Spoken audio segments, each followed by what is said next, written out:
அயோத்தியா காண்டம் chapter 33. Rama லக்ஷ்மணர்களும் சீதையும் பிராமணாளுக்கெல்லாம் ஏராளமான தனத்தை எல்லாம் மனப்பூர்வமா கொடுத்துட்டு அதுக்கப்புறமா ராஜா கிட்டக்க உத்தரவு வாங்கிக்கிறதுக்காக போனா. அப்படி அவ வீதி வழியா போகும்போது பட்டணத்து ஜனங்கள் எல்லாம் அவளை பார்த்துட்டு எல்லாரும் அவாவா வீட்டு மேல் மாடியில இருந்தோ அரண்மனையில இருந்தோ எந்த விதமான ஒரு சந்தோஷமும் இல்லாம ராமனை பார்த்துட்டு இருந்தா. ஜனங்கள்லாம் ஒரே கூட்டமா நிக்கிறதுக்கு கூட இடம் இல்லாம வீதிகள்ல எல்லாம் நின்றுட்டு இருந்தா. ராஜ மரியாதைகள் எதுவும் இல்லாம ராமன் இப்படி நடந்து போறத பார்த்து எல்லோரும் துக்கம் தாங்காமல் பலவிதமா பேச ஆரம்பிச்சா. நம்ம ராமன் வெளியிலே புறப்பட்டு போகும்போது பல சதுரங்க சைன்யங்கள் அவருக்கு பின்னால போகுமே, இன்னைக்கு லக்ஷ்மணனையும் சீதையும் தவிர கூட யாருமே போகலையே. ராமனும் அளவற்ற ஐஸ்வர்யத்தை சம்பாதித்து அனுபவித்தவர் தானே. தன்னை அண்டினவர்களினுடைய கோரிக்கைகளை எல்லாம் குறையில்லாம பூர்த்தி பண்றவர் ஆச்சே.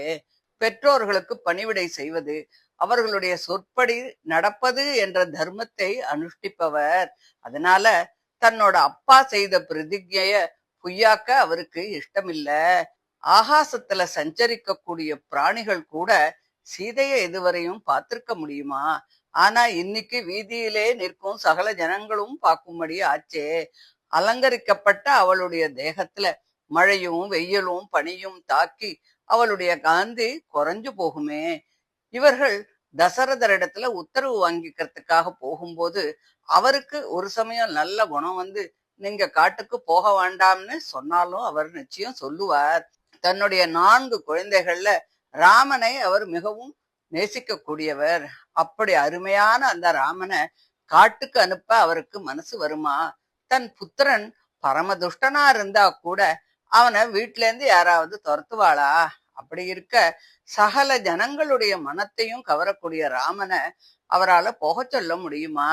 பிறருக்கு ஹிம்சை செய்யாமல் இருக்கிறது, தயையோடு இருக்கிறது, இந்திரியங்களை வசப்படுத்திக் கொள்வது, மனசை அடக்கிறது, வேத சாஸ்திரங்களை நன்றாக கற்பது, அவைகளின் விதிப்படி நடப்பது என்ற 6 குணங்களும் புருஷோத்தமனான ராமனுக்கு ஒரு அலங்காரம் போன்றவை ஆச்சே.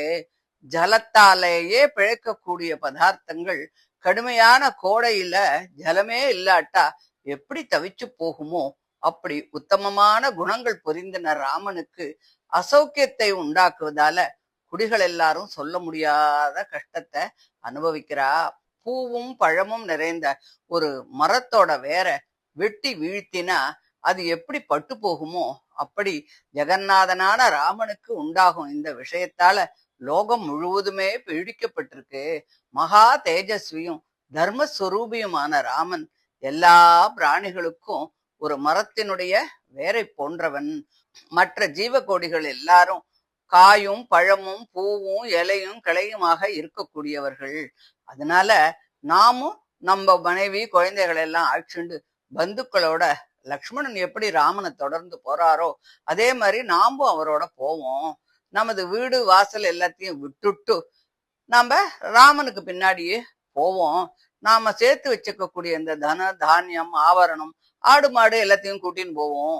அந்த வீடுகள் கொஞ்சம் கொஞ்சமா இடிஞ்சு போகட்டும். ஆசனங்களும் படுக்கைகளும் புழுதியால மூடப்பட்டு எங்க பார்த்தாலும் எலிவளையும் பாம்பு புத்துமாக ஆகட்டும். எலிகளும் பாம்புகளுமே அங்க நடமாடட்டும்.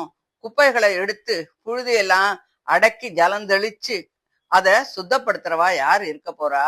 ஹோமங்கள், ஜபங்கள், மந்திரங்கள், பலிகள், யாகங்கள் போன்ற வைதீக கிரியைகள் எதுவுமே நடக்காதே. அப்போ அங்க இருக்கிற கிரக தேவதை தானாகவே வீட்டை விட்டு போயிடும். பஞ்சம், கொள்ளை நோய் இதெல்லாம் வந்தா அங்க இருக்கிற ஜனங்கள்லாம் வீடு வாசல் எல்லாம் விட்டுட்டு வேற இடத்துக்கு ஓடி போயிடுறது இல்லையா? அதே மாதிரி இந்த நகரத்திலும் எங்க பார்த்தாலும் உடைஞ்ச பாத்திரங்கள்லாம் விழுந்து செதறி கிடக்கட்டும். இப்படி இருக்கக்கூடிய இந்த வீடுகள் நிறைந்த இந்த அயோத்தியா நகரத்துல கைகேயி பரம சந்தோஷமாக க்ஷேமமாக ராஜ்யத்தை ஆளட்டும்.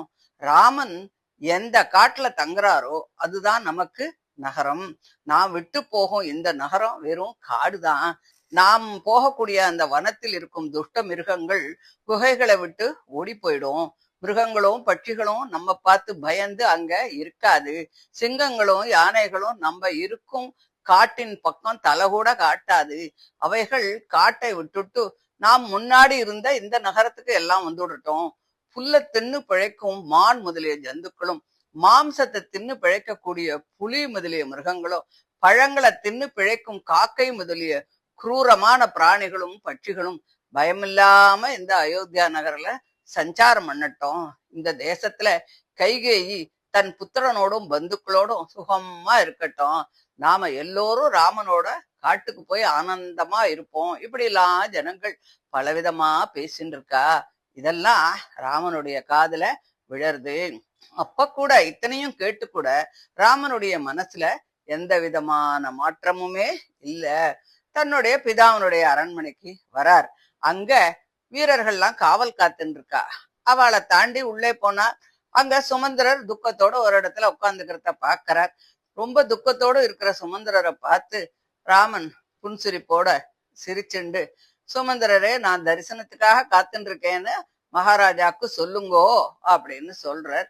அப்பாவினுடைய ஆணைய தான் நிறைவேற்றணும் அப்படிங்கிறதுக்காக காட்டுக்கு போகணும்னு நிச்சயம் பண்ணிண்டு அதுக்காக மகாராஜா கிட்டக்க உத்தரவு வாங்கிக்கிறதுக்காக சீதையோடும் லக்ஷ்மணனோடும் ராமன் அங்கே காத்து கொண்டு நின்றார் அப்படின்னு சொல்லி இந்த 33வது அத்தியாயத்தை முடிக்கிறார். இதை தொடர்ந்து 34வது அத்தியாயத்தை அடுத்த ஆடியோவில் பார்க்கலாம். தேங்க்யூ.